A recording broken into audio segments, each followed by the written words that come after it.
Hello, good day mga boss. Charlotte ng DIY Crips. Yan. So, papakita ko lang sa inyo yung in-order kong item sa Shopee. Yan. So, ano ba to? Ito is a clutch master. So, hydraulic clutch master ito. Yan. Pero ito, gagamitin natin to sa Honda Click. Yan. So, walang clutch yung Honda Click. Pero meron kasi tayong brake doon, yung sa likod.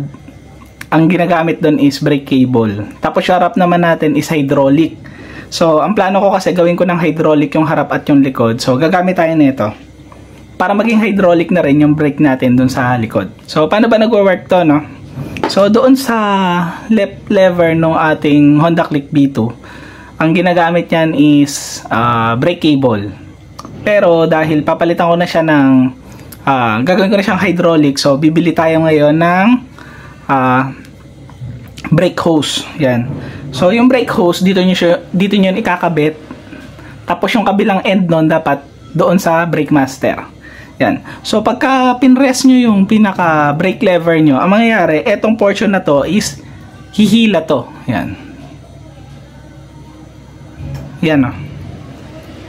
Tapos, pagka binitawan nyo na yung lever, babalik na ulit siya sa mahaba. Yan. So, parang same siya nung function ng pinaka brake cable, ano. Yung brake cable kasi, pagka pumreno kayo, yung cable hahatakin to. Yan. Hatakin yung pinaka brake arm. Yan. So, same function din ito. Ito kasi is humahatak ito, hahatak. So, hatakin niya rin yung pinaka brake arm. Yan. Kaso nga lang, pinagkaiba kasi nito, ito kasi is hydraulic. So, gumagamit ito ng brake fluid, tapos dapat meron kayong brake hose. So, papakita ko sa inyo kung paano yung magiging itsura niyan. So, ito, doon na to sa likuran ng motor nyo nakakabit. Tapos yung dito, nandito yung pinaka-brake arm. Yung sa drum brake ng Honda Click. Tapos, kailangan nyo ng brake hose.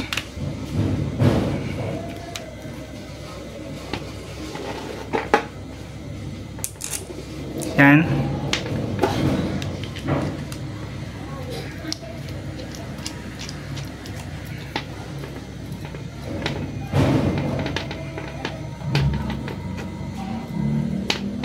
Yan.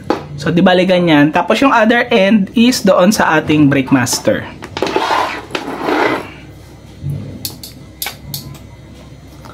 So, ito, no, yung brake master natin. Yan, parang nakaganyan yan dyan. So, ang mangyayari ngayon, kung ito is nakakabit na dito, pagka pumreno kayo, etong portion na to, etong hydraulic clutch master natin, hahatakin na to. Yan o. Mag-move na siyang ganun. So, yung brake arm nyo gagalaw. Magpe-preno na yung likurang gulong ng Honda Click. Yan. So, ganun siya nagwa-work. So, kung gusto nyo i-convert yung inyong drum brake sa likod na from brake cable, gagawin yung magiging hydraulic na siya, need yung bumili na ito. Hydraulic clutch master. Yan. So, sige, try kong assemblein, ano? Tatry kong assemblein. Tapos, tignan natin kung magwo-work siya. So, pakita ko sa inyo mamaya, no? Gagawin ko na lang muna. Di bale, ito na, no? Yan. Kinabit na lang muna natin temporarily. Tapos, may brake fluid na din yan, eh, no? Hindi nga lang to na-bleed ng maayos kasi, syempre, hindi naman nakakabit sa motor. Kung nakakabit to sa motor, mas mabibleed pa to ng maayos. Yan. So, papakita ko sa inyo, no? So, yun dun sa stock na brake ng Honda Click B2. Brake cable yung gamit doon. So, pagka nag-brake kayo, ang mangyayari, hihilahin nung brake cable yung pinaka brake arm.